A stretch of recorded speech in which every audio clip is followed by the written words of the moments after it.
Côte d'Ivoire, maintenant on met un député en prison. On va écouter le président de l'Assemblée nationale lui-même. On va bien l'écouter pour comprendre ce qu'il veut dire. Vous allez partager, aimer, liker cette vidéo jusqu'à la fin. Vous allez donner votre avis en commentaire. N'hésitez surtout pas à identifier d'autres personnes parce qu'en Côte d'Ivoire, il faut réellement l'éducation politique au sein de la jeunesse ivoirienne. Parce que si on comprend beaucoup de choses, je pense qu'il y a des bêtises dans lesquelles nous n'allons pas tomber facilement. On écoute le discours du président de l'Assemblée nationale lui-même jusqu'à la fin. Vous allez comprendre ce qu'il veut dire. On écoute. Gratitude à l'égard de son Excellence, Monsieur le Président de la République, Alassane Ouattara, président du RHDP, à qui il a plu de me désigner comme candidat au poste de président de l'Assemblée nationale pour le compte de mon parti, le RHDP.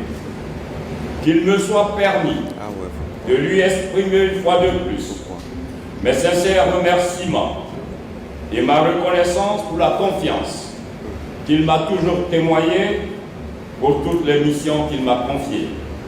C'est pourquoi il me plaît de lui rendre un hommage appuyé pour sa constante sollicitude. On dit président de l'Assemblée nationale, le troisième pouvoir le plus important du pays. C'est-à-dire que lorsqu'on enlève le président de la République et son gouvernement, on enlève la justice. Le troisième pouvoir le plus important, c'est le pouvoir du Parlement. C'est-à-dire que des gens qui sont là pour parler, pour représenter le peuple. Mais lorsque le président de l'Assemblée nationale lui-même, il s'arrête pour faire les éloges du président de cette façon, à quel moment est-ce qu'il va représenter le peuple? C'est-à-dire que quand moi j'écoute le discours du président de l'Assemblée nationale, j'ai l'impression de voir un féticheur devant la mer ou bien devant une pierre ou bien devant un arbre en train d'adorer son fétiche. Moi, c'est ce qu'il voit. En dehors de ça, il ne voit pas autre chose. C'est-à-dire que toi, tu es là pour contrôler l'action du gouvernement. Tu es là pour parler au nom du peuple. Tu es là pour parler au nom de celui qui se trouve à Zenoula. Celui que dont son cacao n'est pas acheté quelque part avec Gagnoa. Celui dont son anacarde est mal vendu vers Tengrila. Tu es là pour les représenter. Tu es là pour parler en leur nom. Tu es là pour évoquer leurs problèmes, chacun dans son endroit. Mais toi, tu es en train de faire les éloges du président. Toi, tu es en train de dire au président, tu es en train de l'adorer. À quel moment est-ce que tu vas contrôler l'action du gouvernement lorsque tu t'exprimes comme ça devant le président? À quel moment tu vas pouvoir le contrôler, lui et son gouvernement? À quel moment? Et aujourd'hui, on voit les députés vont en prison. On n'est pas étonné parce que même en 2020, lorsqu'il y a des députés proches de Soro Guillaume qui sont allés l'attendre à l'aéroport, ces députés-là se sont retrouvés en prison et ça n'a pas choqué quelqu'un. Aujourd'hui, on est en train de voter une loi pour... C'est-à-dire que cette loi-là va permettre même de pouvoir mettre des députés en prison. Vous imaginez le délit? Mettre des députés en prison. Non mais franchement, la Côte d'Ivoire part en couille. Franchement dit, la Côte d'Ivoire part en couille. Et après, on le voit auprès de la population en disant oui, que je suis désolé du fait que les gens sont venus casser vos maisons. Mais écoute, papa, tu es le maire de Yopougon. Tu es le maire de Yopougon. Et le gouverneur, le ministre-gouverneur du district autonome d'Abidjan n'a pas autorité sur toi. Il n'est pas ton supérieur. Et au-delà de ça, tu es le président de l'Assemblée nationale. Et quelqu'un vient agir de façon barbare, de façon méchante, de façon honteuse dans ta commune. Et il n'y a rien qui se passe. À quel moment tu représentes le peuple? Je vous dis, si même Adama Bitogo représentait réellement le peuple, il jouait réellement son rôle en tant que président de l'Assemblée nationale, au moins il pourrait nous séduire. Si même il a envie de devenir président en 2025, il pourrait nous séduire parce qu'on dirait que oui, que cet homme-là à la tête de l'Assemblée nationale, il a réellement représenté le peuple ivoirien. Mais comment je regarde depuis 2020 où il est à la tête du Parlement ivoirien, quelles sont les actions qu'il a, quelles sont les actions concrètes où il a réellement défendu l'intérêt des Ivoiriens? À quel moment? Et même quand on a des plaisanteries où on voit les ministres, où on voit certains députés en train de poser des questions, il n'y a que les députés de l'opposition qui posent des questions réelles aux membres du gouvernement. Les autres députés même,